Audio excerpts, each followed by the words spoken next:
I feel that I'm occasionally missing a beat. Is that dangerous? So, Andy, tell me, how do we know when something is dangerous or not? What are some of those danger signals that people should seek out help quickly? Yeah.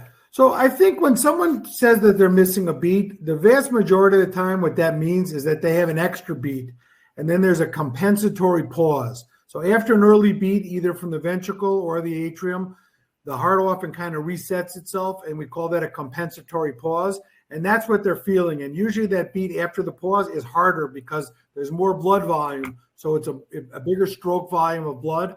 And that's what most people are feeling when they say, I miss a beat. That being said, I think the danger signals would be, one, if it's too often, like every minute or two. If you have more than 10% extra beats from the ventricle, that can lead toward cardiomyopathy, and that could be dangerous in and of itself. Sometimes the PVCs come from a cardiomyopathy. Other times they cause a cardiomyopathy, and very often there's some underlying cause that we can identify in natural heart that cause both things. But I guess the more dangerous thing would be if it causes dizziness. If someone's passing out or dizzy, that's certainly a worry because, hip fracture, carries more mortality rate than even a heart attack. And, you can fall and hit your head, especially if you're on blood thinners. So any dizzy spell would be dangerous or very frequent. But generally skipping a beat is not particularly dangerous, but certainly warrants investigation. How about if it's exercise induced? If someone has symptoms during exercise, is that something that should be more concerning? Yeah, definitely.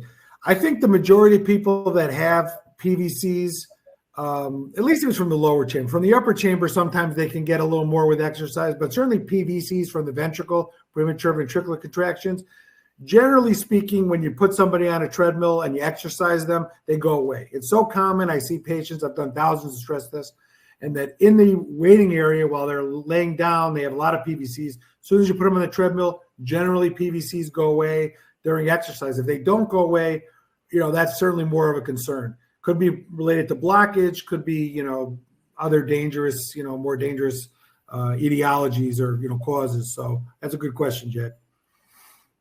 All right. And then family history. I'm not a big family history guy, but I think that this could be helpful, right? Where we ask people, hey, did cousin Jeff collapse while playing basketball or anybody else? And that's where we'd be talking maybe about some of those congenital long QTs and things like that, right? Yeah. So that's a good point, Jack. I mean, if you look overall at heart disease or overall at survival and lifespan, probably somewhere around 10% is related to family history and genes, and 90% or so is related to environment. A little different depending on the study, but that's the general rule. That being said, the conditions you're talking about that cause sudden cardiac death, particularly in young people, those are inherited often. And we call them as a big group. Usually they're called ion channelopathies. Things like long QT syndrome, sodium channel ionopathies, potassium channel ionopathies, etc.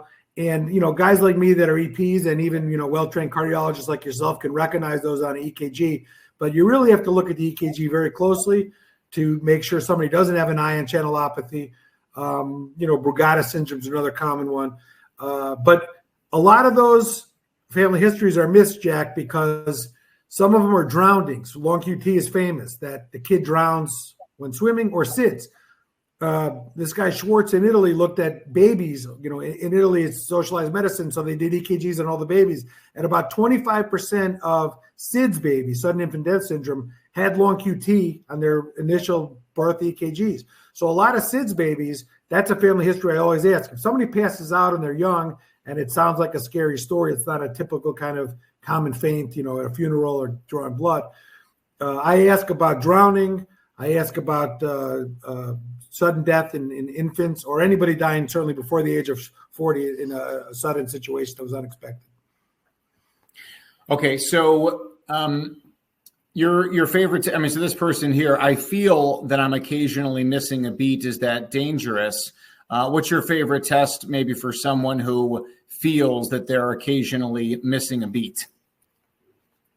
I think for somebody like that, well, anytime you have arrhythmia, it's good to make sure that the heart's structurally normal, Jack, because it's a different, it's part of the risk stratification is two questions. One is that someone dies suddenly before the age of 40, and then two, do they have a structurally normal heart? So echocardiogram is one test. Besides that, arrhythmias, you don't really go for down the ischemia pathway, looking for blockage and stress death. A lot of cardiologists do that, but they do that because when you're a hammer, everything looks like a nail. They know how to do stress tests, they know how to do cath, and they do that in people, but that's not what's going to help us here. What's going to help us here is either a Holter monitor or a Zeo patch, some kind of monitor where we're looking at the heart rhythms, Jack, to see, the actual culprit for the arrhythmia.